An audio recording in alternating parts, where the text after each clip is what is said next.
he was willing to speak to our conducting classes, and one of our freshman students raised their hand and said, well, could you tell us what your long-term goals are? And without dropping a beat, Fred said, staying alive. Hello and welcome back to the channel. I hope you had a wonderful New Year. Don't mind my Christmas tree still up in the corner there. I just like the way it looked. Today, I wanted to jump into a video kind of like the series I have on my channel called Underrated. However, Underrated usually has to do with composers, and this time I wanted to look at a conductor. And the conductor of focus in this is Frederick Fennell, a famous band and wind ensemble conductor who was most famous in 1952. He founded, or he started, the Eastman Wind Ensemble.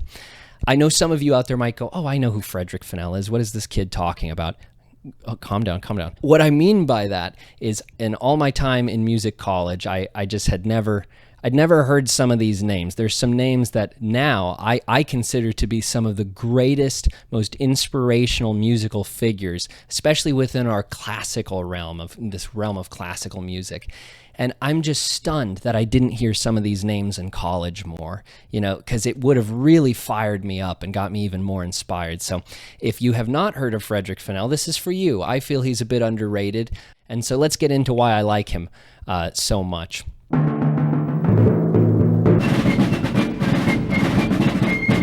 Ray Duncan found some maestros going through their paces in Mission Viejo. Now keep this hand out here for now. Now we're going to bring this hand a part of the, bring this one out like this. Toscanini may not have started this way, but the class in orchestra conducting looks upon Frederick Fennell as the foremost teacher in the field. Even the Marine Corps has landed here in Mission Viejo to learn about band leadership. Into this position. Now then thrust them forward.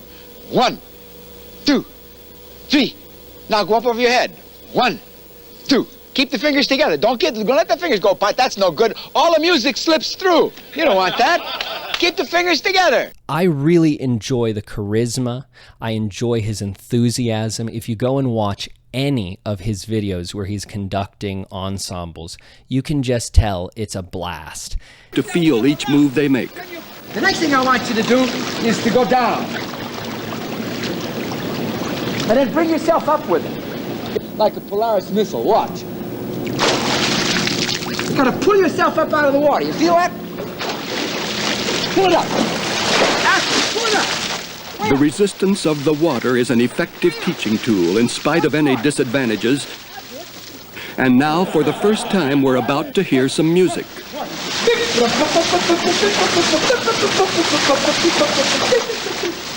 He could have hummed a bit of Handel's water music, but he blew it by choosing Beethoven. It's not this typical band program where you have the maestro and everyone is incredibly intimidated and on edge and shaking as they're playing their parts and all of that. Frederick Fennell doesn't really have much of that. Frederick Fennell seems to just inspire. It's almost all positivity that I see him putting out.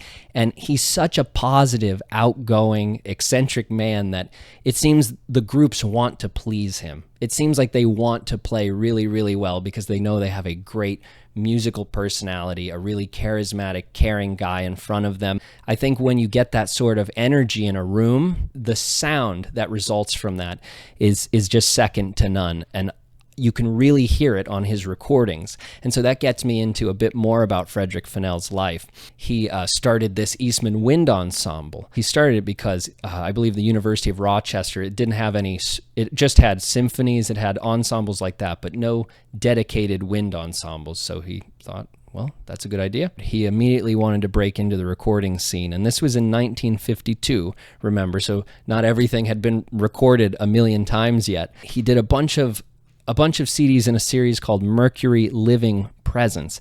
And so a quick backstory about this is Fennell famously, the story goes that he wrote all these pieces down that he thought would be great for recording that hadn't yet been recorded by anybody else. And so he had these all written down on a piece of paper in his wallet. And so when someone from Mercury comes to talk to him, he takes out of his wallet and he's like, here are the things I would like to record. Guy looks at him and he's like, you're not going to sell 10 of these. But of course, he ended up selling a lot more than 10 of them. The one I do have here is his recordings of Leroy Anderson music, such as, let's see here, Sleigh Ride, I'm sure you know, Belle of the Ball, The Waltzing Cat, Blue Tango, just some absolutely wonderful, upbeat, lively recordings. And here's another one. This is from 1994. This isn't Mercury, but this is Beachcomber, and it says encores for band. So this is a bunch of pieces that I think Fennell would perform as encores. Fennell is known very well for his work on Lincolnshire Posy, his work with Percy Grainger later in his life, who, if you know this channel at all, you know that I like Percy Grainger quite a lot. So I have a real connection to him in that way. A real pioneer of recording wind ensemble music as well. His legacy is just so incredible, and to watch videos of his conducting and his rehearsal process are just so inspiring, and I highly suggest you look into them. I wanted to close with this little clip I found of Frederick Fennell giving an interview where he's asked essentially why he got into band music, why he was so inspired to teach bands and wind ensemble, and I thought his response just says it all. So I'll let him take it away. I really appreciate you tuning into this video and all of your recent support. Please like and subscribe for more. They had for sale for 35 cents Historic Guide to the Battlefields of Gettysburg. And I was going to read myself to sleep, leafing through the book, and finally I come to the second day's Battle of Gettysburg, my birthday, 2nd of July. And I see this reading, a quotation from the diary of Colonel Fremantle of the Coldstream Guards of England, who was Lee's guest for this trip up to the north. And he wrote in his reply and statement about his visit there to the Coldstream Guards that at the second day's battle, I was in my customary place up in a tree watching the whole thing happen. At the height of the cannonading in the afternoon, suddenly this Confederate band of musicians struck up waltzes and polkas, which sounded very strange and unusual during the bursting and hissing of the shells. I was out of bed like a shot, as I knew right where that place was. I knew where Longstreet's battery was.